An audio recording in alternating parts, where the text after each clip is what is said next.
ایک رواج ہے. ابھی جنازہ پڑھیں گے، اثر پھر نہیں پڑھیں گے. ابھی جنازہ پڑھیں گے، فجر میں پڑھے سو رہے ہوں گے. یہ پتہ کون ہے؟ ڈھیٹ ہو گئے، دل گندے ہو گئے، دل سیاہ ہو گئے، دل پتھر ہو گئے، دل زنگالود ہو گئے، دل تباہ ہو گئے. کوئی ہوش میں آئے، ہوش میں آئے. نشے میں آدمی ہوتا ہے نا، نشے میں تو بات سمجھ میں نہیں آتی اس کی، کیونکہ نشہ ہے.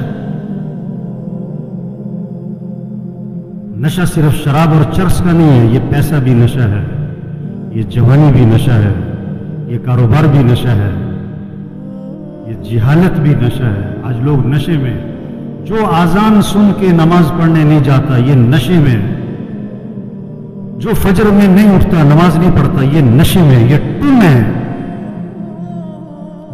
اور اگر ان باتوں کو سن کر اس کا نشہ نہ ٹوٹا تو موت کا فرشتہ اس کا نشہ توڑے گا پھر، اور اس کا فائدہ کوئی نہیں ہوگا. نماز نماز نماز 5 وقت، کوئی گنجائش نہیں نماز چھوڑنے کی. آپ بوڑھے ہو، بیمار ہو، نماز پڑھو. وضو نہیں کر سکتے، تیمم کر، نماز پڑھنی ہے. کھڑے ہو کے نہیں پڑھ سکتا، بیٹھ کے پڑھ، نماز پڑھنی ہے. بیٹھ کے نہیں پڑھ سکتا، لیٹ کے پڑھ، نماز پڑھنی ہے. یہ کون ہے؟ یہ جنازوں میں بڑے اہتمام سے آتے ہیں اور بیان بھی سن چکے ہیں ہزاروں دفعہ، لیکن فجر نہیں پڑھتے، زور میں نہیں اٹھتے دکان سے.